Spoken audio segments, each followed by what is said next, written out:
최 총장 의혹 법정 공방으로 이어지게 됐는데요. 취재기자 연결해서 좀 더 자세히 알아보도록 하겠습니다. 양측 모두 일단 진실을 위해서 유전자 검사를 해야 한다라고 주장하고 있지만 강제할 수는 없기 때문에 실제 이루어질지는 미지수라고 합니다.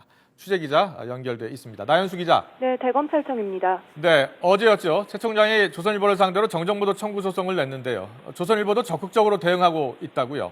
네, 조선일보는 법원에 유전자 검사를 위한 증거 보전 신청을 내겠다고 밝혔습니다.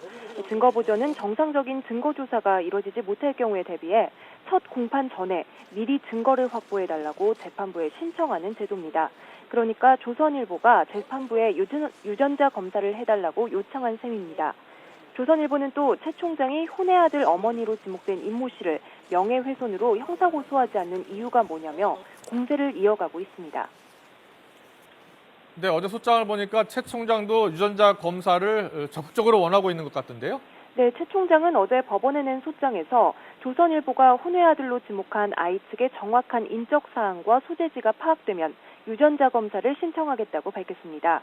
또 별도의 입장 표명을 통해 아이 측의 유전자 검사에 응해달라고 부탁하기도 했습니다. 최 총장은 임 씨 측과 접촉해 현재 미국에 있는 것으로 알려진 아이의 머리카락 등을 확보한 뒤 법원에 신청하지 않고 직접 유전자 검사를 할 가능성도 있습니다. 그런데 유전자 검사는 아이의 보호자인 어머니 임 씨가 거부하면 못하는 거 아닙니까? 네, 조선일보가 혼외 아들로 지목한 초등학생은 이번 정정보도 소송에서 제3자이기 때문에 법원이 유전자 검사를 강제할 수 없습니다. 특히 미성년자이기 때문에 보호자인 어머니 임 씨의 동의가 필요한데 허락을 할지가 미지수입니다. 임 씨가 이번 혼외 아들 논란을 일단락지을 열쇠를 쥐고 있는 셈입니다. 만약에 유전자 검사가 성사되지 않으면 어떻게 되는 겁니까?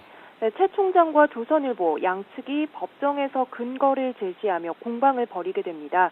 일단 혼외 아들 보도가 거짓이라는 걸 입증할 책임은 최 총장에게 있습니다. 다만 혼외 아들 보도의 근거가 주변인들의 말일 뿐이라면 직접 증거가 아니기 때문에 조선일보 측에 부담이 될 가능성이 있습니다. 정정보도 청구 소송은 3개월 안에 결론을 내야 합니다.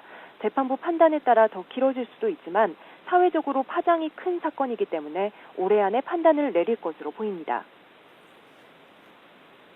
법무부가 현재 진행하고 있는 감찰, 이 감찰도 변수가 되겠죠? 네, 법무부는 최 총장의 소송과는 별도로 진상규명 작업을 진행하고 있습니다. 최근에는 임 씨 주변 탐문 조사 결과를 황교안 장관에게 보고하기도 했습니다. 유전자 검사가 이루어지지 못했을 경우에는 법무부 조사 결과가 재판에 영향을 줄 것으로 보입니다. 그러나 최 총장은 법무부 조사에 응하지 않겠다는 뜻을 수차례 밝혔습니다. 청와대가 사표를 수리하지 않아 검찰총장 현직이 유지된다면 감찰 불응으로 징계를 받을 수도 있는 상황입니다. 이번 혼외 아들 논란이 어떻게 매듭지어질지 더욱 관심이 높아지고 있습니다. 지금까지 대검찰청에서 YTN 나연수입니다.